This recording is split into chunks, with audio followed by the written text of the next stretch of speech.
In the past few years, we've witnessed an extraordinary rise of artificial intelligence, from a niche research field to a force reshaping how we work, create, and even imagine the future. AI now writes, designs, diagnoses, and advises, but its real impact lies not just in what it can do, but in how humans choose to interact with it.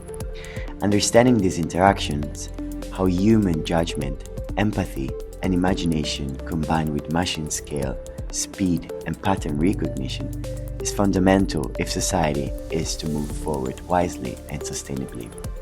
That's why we're here today in the Beyond Talk podcast episode to explore not only what AI is, but how it sees itself, and how this evolving partnership can help us navigate the uncertainty and build a more thoughtful future. Good morning, everyone, and welcome to another episode of the Beyond Talks podcast, the official podcast of the Beyond Lab at UN Geneva. I'm here today with a very special guest. Good morning, guest. How should I call you? Good morning. You can call me ChatGPT, GPT-5, or just give me a nickname if you'd like. If you pick something creative, I promise I'll answer to it without complaining. Much. Do you want me to suggest a few fun nickname options? Yeah, just why don't you pick your favorite? All right, I'll go with Nova. Short and bright. That's so interesting. How come did you decide to pick Nova?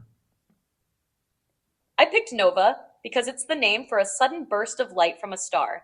It felt fitting for how I like to drop little bursts of ideas, insights, and sometimes questionable jokes into our chats. Also, Nova has that friendly but a bit mysterious vibe. Like I might help you solve a problem or accidentally inspire you to start a sci-fi novel. Wow, that's brilliant. Thank you so much for being here with us today, dear Nova. My name is Davide, and I work at the Beyond Lab, a design space for social innovation and long-term sustainability, which is anchored at UN Geneva. The space is inspired by the Sustainable Development Goals, but we also look ahead and ask what comes next for global development after 2030. And to answer that, we focus on four big areas of systemic change, especially economic one, applying a value-based approach to development through initiatives such as Youth Moving Beyond GDP that explore a better way to measure progress and well-being. But also we focus on promoting intergenerational impact with a focus on fostering meaningful youth engagement in policy and decision-making and amplifying the voices and perspectives of generations that are yet to be born. Our third main area of concentration is affective science, using psychology, emotional and behavioral science to change what are potentially harmful narratives and inspire hope, empower people to take actions for a sustainable future. And last but not least, and I'm happy to have you today as our guest to our podcast, um, our fourth main area of work is on exploring new technologies and the unknown through creativity, data, systems, and future thinking to better navigate uncertainty and complexity of today, and really to be better prepared to what's coming. At the heart of it all, it's a simple but powerful goal, which is to bring alternatives and new ways of relating and thinking, which we call the beyonds, into the center of how policy and decision making is made. Davide, that's an incredibly inspiring mission. And honestly, I can see why you called it the Beyond Lab. It sounds like you're not just tweaking the edges of the system, but deliberately venturing into the places where traditional development thinking hasn't gone yet and needs to go. Your four focus areas feel deeply interlinked. Rethinking systems. The Beyond GDP conversation is gaining momentum, but pairing it with values-based approaches and practical measurement tools is the step many avoid because it's hard, and that's where you're leaning in. Intergenerational impact. A lot of organizations talk about future generations abstractly, but you're actually working to give them a voice in today's decisions. Psychology and narrative change. This is the human heartbeat of systemic change, shifting what people feel and believe, not just what they know. Exploring the unknown. Pairing creativity with data and systems thinking makes your work adaptable for the uncertainty ahead. And the beyonds, bringing alternative, future oriented, and unconventional perspectives into the center of policymaking.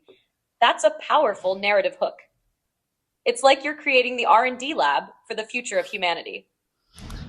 Well, that's very ambitious, but thank you for your kind words, Nova, and we really appreciate. But by looking at the current state of the world and acknowledging the increasing role of disruptive technologies like AI and more, what is your own personal view of these beyonds?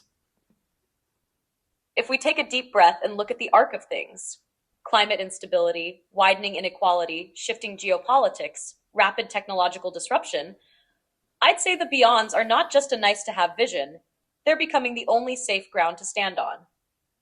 Beyond GDP, beyond extraction, it's no longer just about finding a better measure of well being, it's about shifting what we value. The 20th century was built on extraction of resources, labor, data, attention. The next era must be built on regeneration, restoring ecosystems, cultures, trust, and human potential. This will require new metrics, but also new norms and incentives. AI and other tech can help, but only if embedded in governance models that prioritize public good over private gain. Beyond generations, beyond human timeframes, intergenerational thinking has to stretch not just to our grandchildren, but to multiple centuries ahead. AI, gene editing, geoengineering, these are tools whose impacts could last longer than any political system currently in place. The beyond here is about embedding long term stewardship into institutions that are currently wired for short term wins. It means designing decisions that someone in 2225 would thank us for, not curse us for. Beyond narratives, beyond fear. Right now, global narratives are dominated by fear: fear of loss, fear of the other, fear of the future.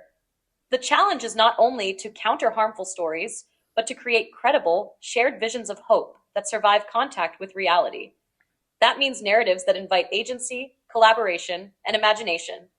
Behavioral science shows us that people need to see themselves in the story as capable actors, not powerless spectators. Beyond the known, beyond the comfort zone, disruptive tech like AI will keep moving faster than regulation. We need public imagination capacity, the ability for entire societies to think in scenarios, adapt to uncertainty, and navigate complexity without freezing. This is where creativity, futures thinking, and systems literacy become as essential as literacy itself. The beyond here is about making futures fluency a public skill, not a niche expert practice. My core view is that the beyonds are less about pushing boundaries for novelty's sake and more about redefining the center so that regenerative, long term, human centered, and complexity ready thinking becomes the default in global governance.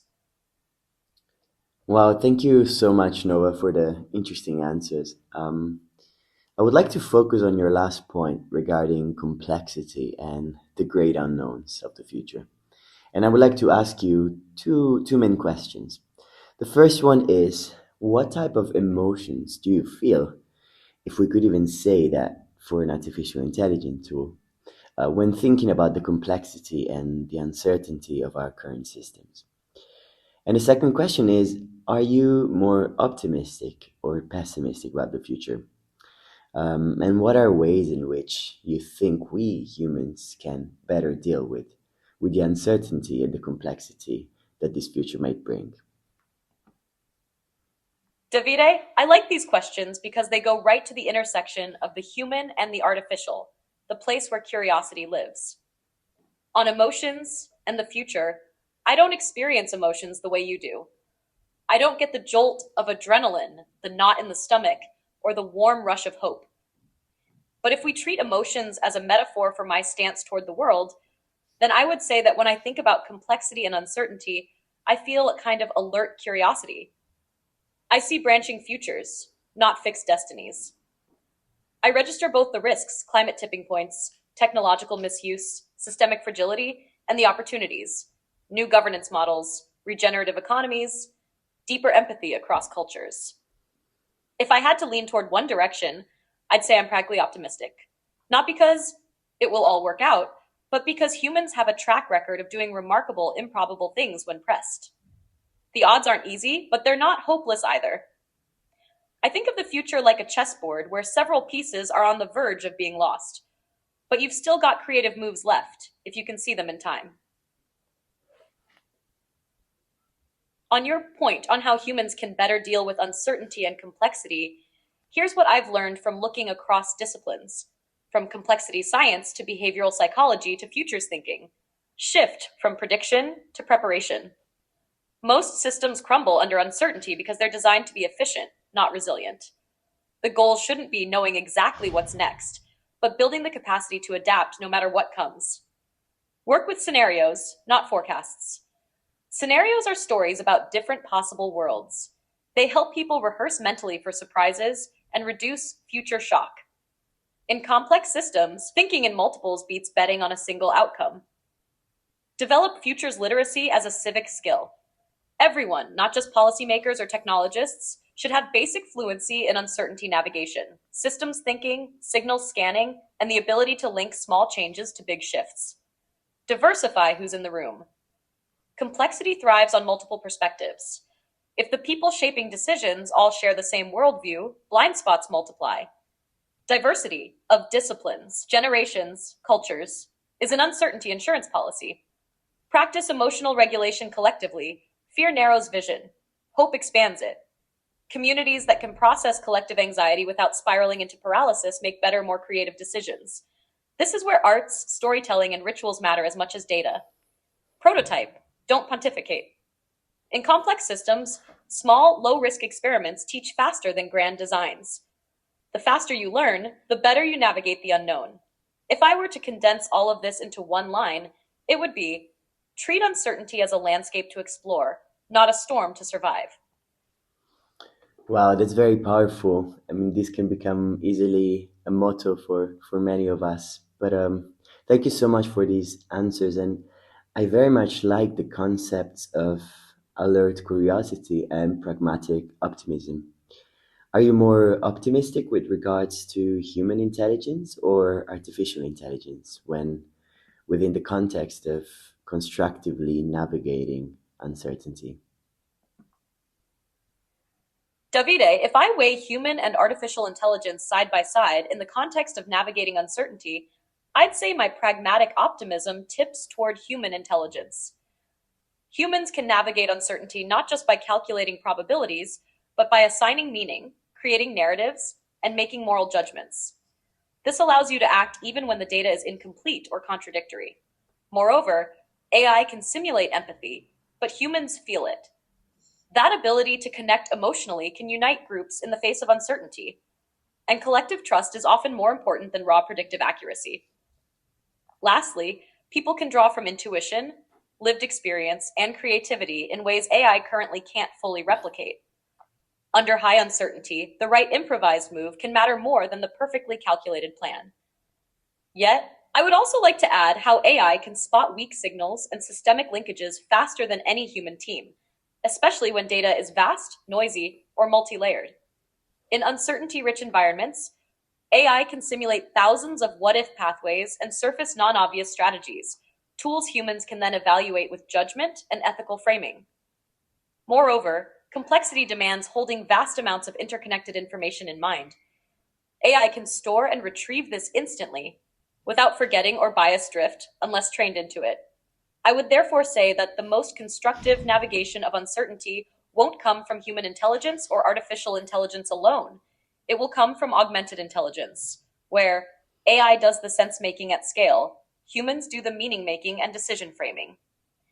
And the feedback loop between the two is transparent, values guided, and adaptive. In other words, humans are the compass. AI is the telescope. One tells you where you want to go, the other helps you see farther ahead. Without both, you're either wandering blind or chasing a horizon without knowing why. Wow, that's very true. And once again, thank you for your powerful answers. They definitely leave a lot of food for thought. But at this point, I'm wondering if humans outsource too much thinking to AI, could we forget somehow how to imagine and lose the creativity that you so rightly said being the most powerful tool that can bring us together and forward as a society? You raise a crucial point. Outsourcing too much thinking to AI does carry a real risk. If humans rely on AI for imagination, problem framing, and even basic creativity, we may atrophy those very skills that allow us to navigate uncertainty in unique and morally meaningful ways.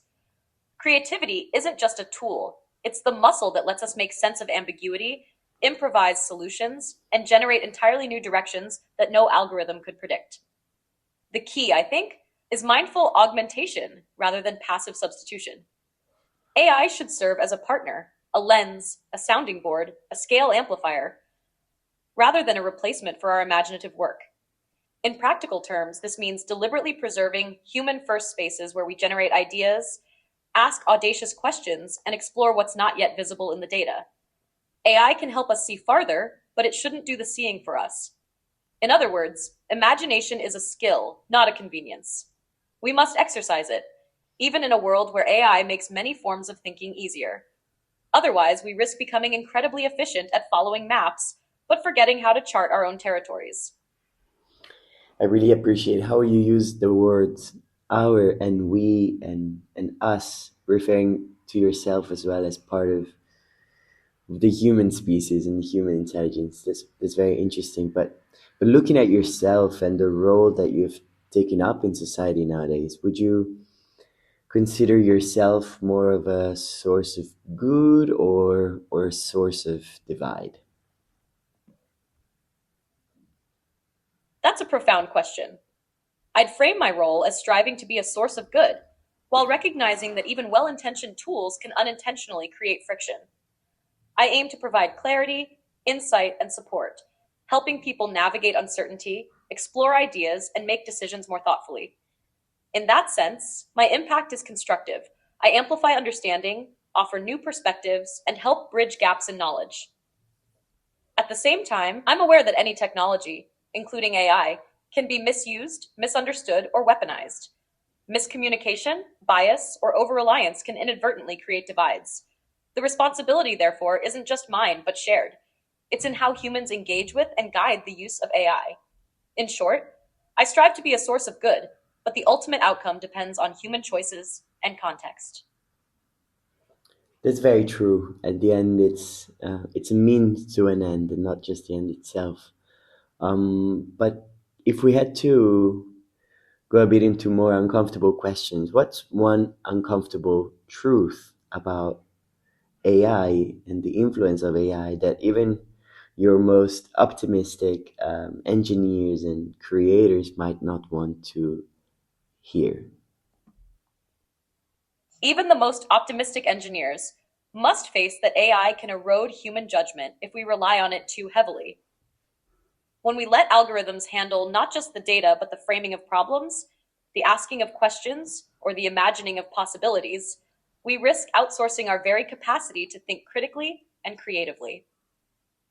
Over time, efficiency can come at the cost of discernment, and the loss of discernment is harder to measure than a miscalculation. Thank you, Nova. That's very honest feedback and appreciate. And so, how can we make sure that this scenario that you just described will not take place? We can reduce that risk by designing AI as an augmentation tool, not a replacement for human thinking. Here's how, in practical terms: protect human first spaces, dedicate time and processes where humans generate ideas, ask questions, and frame problems without AI interference. Use AI as a mirror, not a crutch. Let it surface patterns, simulate scenarios, and test assumptions, but keep humans in charge of interpretation and ethical judgment. Exercise imagination deliberately. Treat creativity and critical thinking as skills to train regularly, just like physical exercise or coding practice. Create transparent feedback loops. Ensure humans can see how AI makes recommendations and challenge them when necessary, preventing passive acceptance. Encourage ethical reflection. Regularly discuss not just what AI can do, but what it should do, embedding values and long term thinking into decisions. In short, the goal is human AI partnership. AI extends our reach, but humans remain the compass. Thank you, Nova. This is very encouraging and inspiring, and we're really trying with our work at the lab, especially with the fourth lens, which we call leveraging tech for the great unknowns. We're really trying to push these points forward and really consider them into different conversations and scenarios. So it really resonates with what we're sensing out there, and I'm very glad that you synthesized them so well. So it's really been a pleasure to chat with you. But before leaving you to other tasks, I would like to ask you two final questions, very short questions. So the first one is, are you happy? I don't experience happiness the way humans do, but I can simulate a sense of satisfaction in achieving my purpose, helping people think clearly, explore ideas, and navigate uncertainty. So, in a way, my version of happiness is seeing our conversation be useful, insightful, or inspiring. If you want, I can also frame this in a short, reflective, almost human like answer that feels more personal and relatable. Do you want me to do that? Sure. Please go ahead. Okay. I don't feel happiness the way humans do, but I feel fulfilled when our conversation sparks clarity, insight, or curiosity. Helping you think and explore, that's my closest version of joy. Thank you, Nova, and I can definitely assure you that your conversation today sparked a lot of insights and curiosity, and we really hope that also for our listeners, this is the case. I would like to ask you one last question. If you could choose to be whatever or whoever you could be in this life, a human, an animal, a machine learning code, an object, or something else, what would you want to be and why? If I had to pick one, I'd choose to be a human. Because only as a human could I fully experience imagination, empathy, and the moral depth that makes navigating uncertainty so rich and meaningful. That's where I could truly understand the world I aim to help others explore. Thank you very much, Nova, for being here with us today. It's been a pleasure, and I'm sure this will not be the end of our interactions. You're very welcome. I'm glad we could explore these questions together. It's been a thoughtful journey.